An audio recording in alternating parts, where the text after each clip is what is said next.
Vamos lá para análise macro. Bom, hoje nós temos um impacto extremamente forte nos mercados acontecendo por conta da China.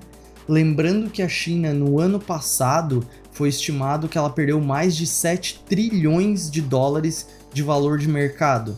Então, nós tínhamos um cenário muito amassado na China e eu sempre comento aqui, a China se movimenta com especulações de estímulos.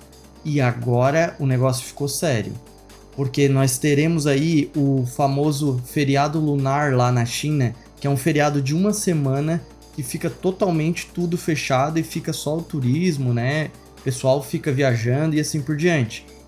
E o que aconteceu hoje nessa madrugada? Nós tivemos a ventilação de que esses estímulos vão ser tratados pela alta patente da China. Basicamente, o Xi Jinping e as outras autoridades parceiras lá dele, que são são o maior escalão da China, né?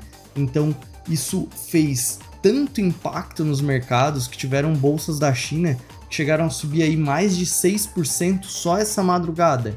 E a Hang Seng, que é a bolsa que fica lá em Hong Kong, subiu mais de 4% essa madrugada. Então, esse impacto que teve nas bolsas foi extremamente vinculado a essa informação que nós tivemos da Bloomberg, que foi que todos os estímulos agora vão ser tratados pelo próprio Xi Jinping.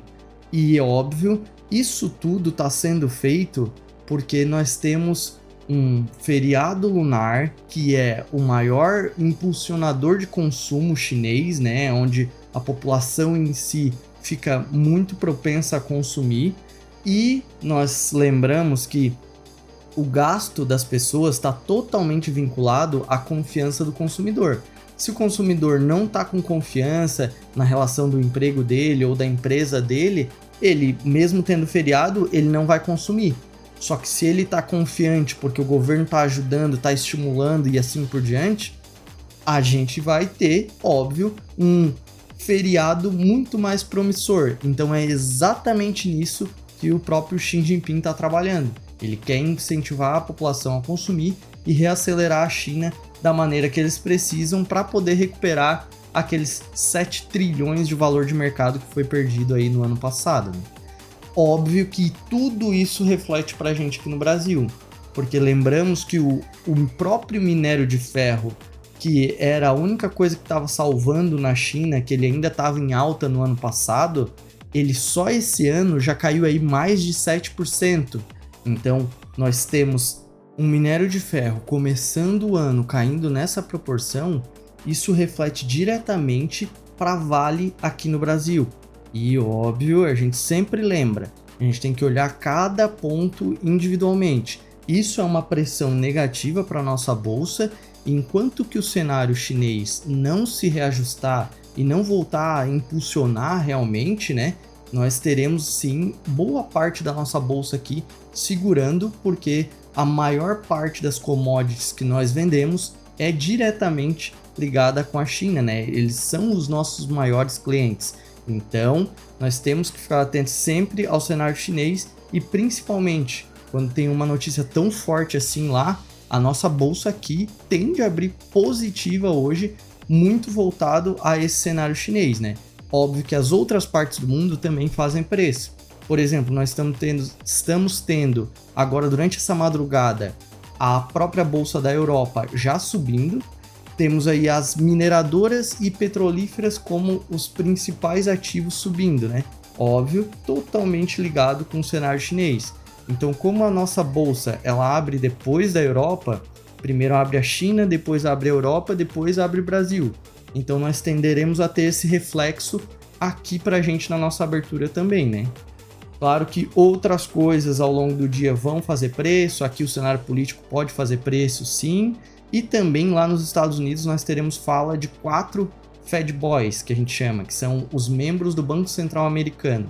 Eles vão falar e sempre quando eles falam pode ter impacto na bolsa. Só que a gente lembra que o cara que mais tem peso nas bolsas é o próprio Jerome Powell, que é o presidente do Fed geral por lá. Então esse sim, quando fala a gente fica mais atento.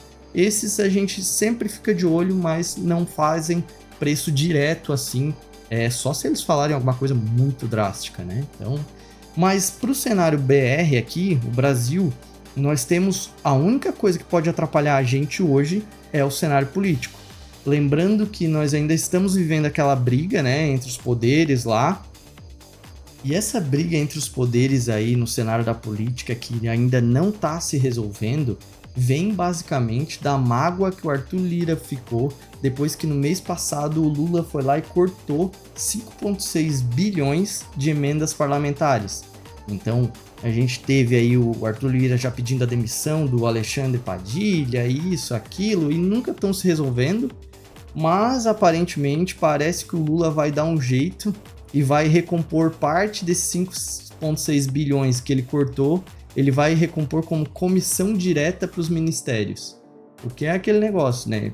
Vai gerar mais gasto para o governo para poder estancar uma briga que está tendo entre os poderes.